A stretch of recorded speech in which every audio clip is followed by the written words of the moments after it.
خدا کے زندہ کلام میں سے یسایہ نبی کا صحیفہ، اس کا 42واں باب اور اس کی پہلی آیت۔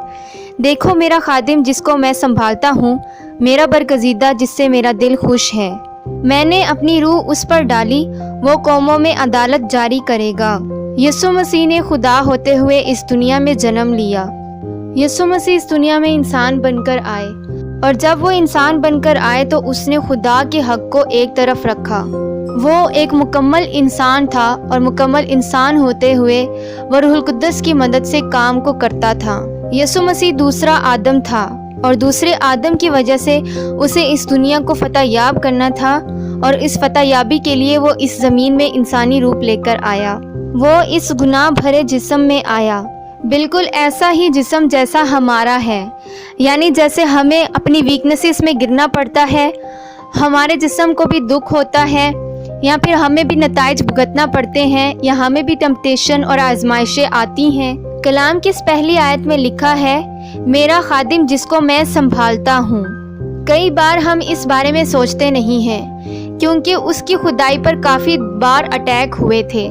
ہم یہ دیکھتے ہیں کہ وہ کامل انسان تھا اور خدا اسے سنبھالتا ہے۔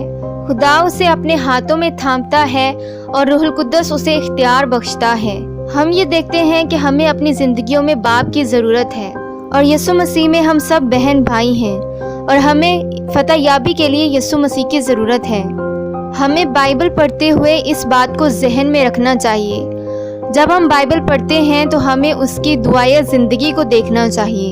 یسوع مسیح جب دعا کیا کرتے تھے تو وہ صرف اس لیے دعا نہیں کرتے تھے کیونکہ وہ روحانی ہیں، یا وہ اس لیے دعا نہیں کیا کرتے تھے کہ وہ یہ ظاہر کر سکیں کہ وہ کتنے عبادت گزار ہیں۔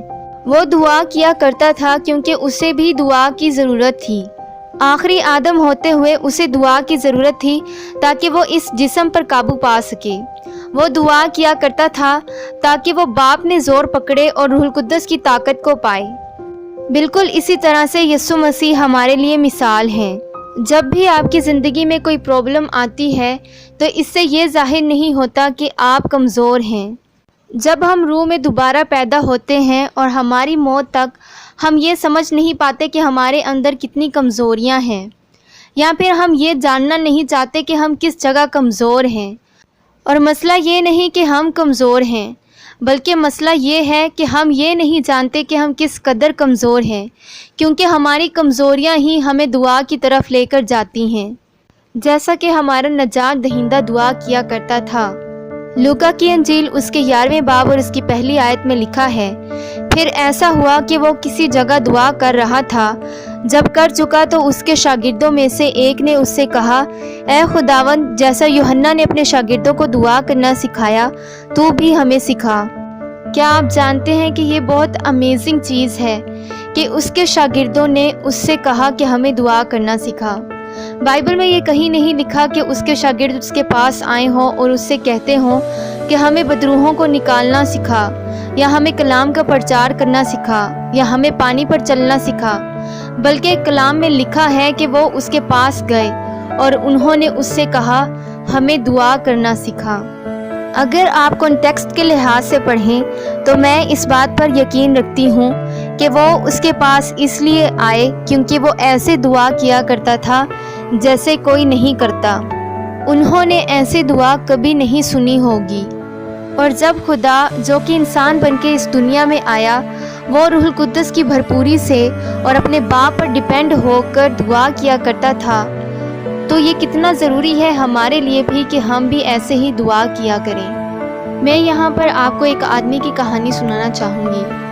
ایک ایسا آدمی جسے سرفنگ نہیں آتی تھی، لیکن اپنے دوستوں کے کہنے پر وہ سمندر میں گیا تاکہ سرفنگ سیکھ سکے، اور کچھ دنوں کے بعد اس نے سرفنگ سیکھ لی اور وہ خود کو ایک بہت بڑا ایتھلیٹ سمجھنے لگا۔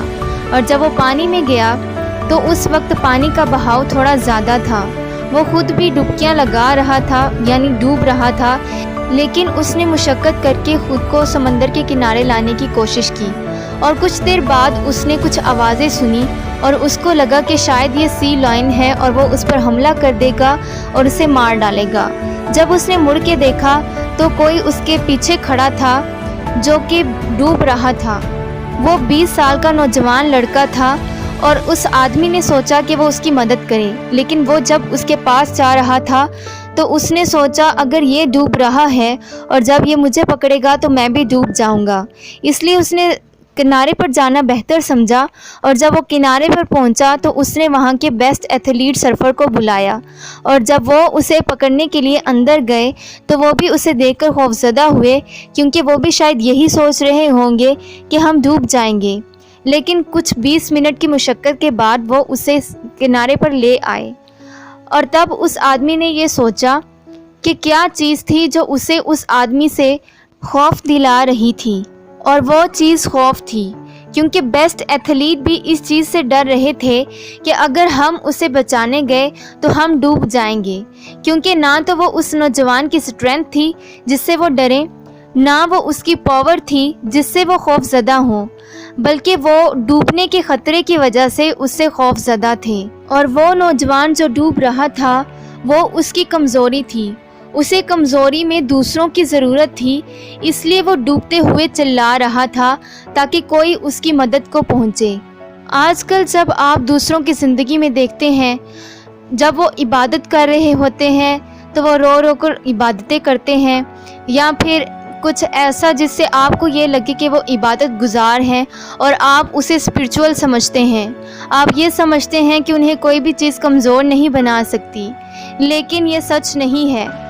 بائبل ہمیں یہ سکھاتی ہے کہ جب انسان کمزور ہوتا ہے تب خدا اس کی مدد کرتا ہے۔ آج کل لوگ جسے معجزات کرتے ہوئے دیکھتے ہیں وہ یہی سمجھتے ہیں کہ یہ بہت اسپرچول ہے، یا پھر یہ گریٹ مین آف گاڈ یا گریٹ وومن آف گاڈ ہے، جبکہ ایسا نہیں ہے۔ بائبل ہمیں یہ سکھاتی ہے کہ جب ہم خود کو کمزور جانتے ہیں اور خدا پر ڈیپینڈنٹ ہونا شروع کرتے ہیں تبھی ہم یہ جان پاتے ہیں کہ ہم خدا کے کتنے نزدیک ہیں۔ خدا نے ہمیں ایسا نہیں بنایا جیسا ہم سوچتے ہیں، بلکہ خدا نے ہمارے اندر بھی کمزوریاں رکھی ہیں۔ اگر ہم خدا کو دیکھیں تو خدا ہمیشہ کمزوروں کو چنتا ہے، یا پھر خدا ایسے لوگوں کو چنتا ہے جو ادنا گھرانے سے ہوں۔ اگر آپ خدا کے کلام میں دیکھیں تو خدا نے داؤد کو چنا تاکہ وہ گلیات کو مار سکے۔ اس وقت اس کا سائز چھوٹا تھا اور وہ برے چرایا کرتا تھا، اور خدا نے اس لڑکی کے ذریعے سے صرف کچھ پتھروں سے اسے مار گرایا۔ آج آپ کو اپنی زندگی پر غور کرنے کی ضرورت ہے، کیونکہ خدا آپ کی زندگی میں کام کرتا ہے تاکہ آپ خود کو کمزور جانیں۔ ہمیں اپنی زندگی میں کمزوریوں کو ڈھونڈنے کی ضرورت ہے تاکہ ہم خدا پر انحصار ہوں، اور جب ہم خدا سے مدد مانگتے ہیں یعنی دعا کرتے ہیں تو خدا ہمیں طاقت بخشتا ہے اور روح القدس کی بھرپوری عطا کرتا ہے تاکہ ہم اپنی کمزوریوں میں مضبوط بنیں۔ آپ اگر خود کو کمزور محسوس کریں گے تبھی آپ خدا سے مدد مانگ سکیں گے اور خدا آپ کی مدد کرے گا۔ لیکن اگر آپ پہلے سے ہی طاقتور ہیں جیسے کہ گلیات اپنے آپ کو سمجھتا تھا تو آپ کی مدد خدا کی طرف سے نہ ہوگی، کیونکہ اس وقت آپ اپنی طاقت پر پراؤڈ کرتے ہیں، نہ کہ آپ خدا پر ڈیپینڈنٹ ہیں۔ اس لیے خود کو کمزور بنانا اور خدا پر ڈیپینڈ ہونا سیکھیے، کیونکہ جب آپ یہ سمجھیں گے کہ آپ اپنی زندگی میں اپنی طاقت سے کچھ نہیں کر سکتے تبھی آپ یہ جانیں گے کہ آپ کو خدا پر کس طرح سے ڈیپینڈ ہونا ہے۔ آپ یہ جانیں گے کہ آپ اپنی زندگی کے مشکلات کو دور نہیں کر سکتے، آپ اپنی زندگی کے پہاڑوں کو اکیلے نہیں توڑ سکتے، بلکہ آپ کو ضرورت ہے، آپ کو خدا کی ضرورت ہے جس نے آپ کو بنایا ہے اور وہ آپ کے بارے میں سب کچھ جانتا ہے۔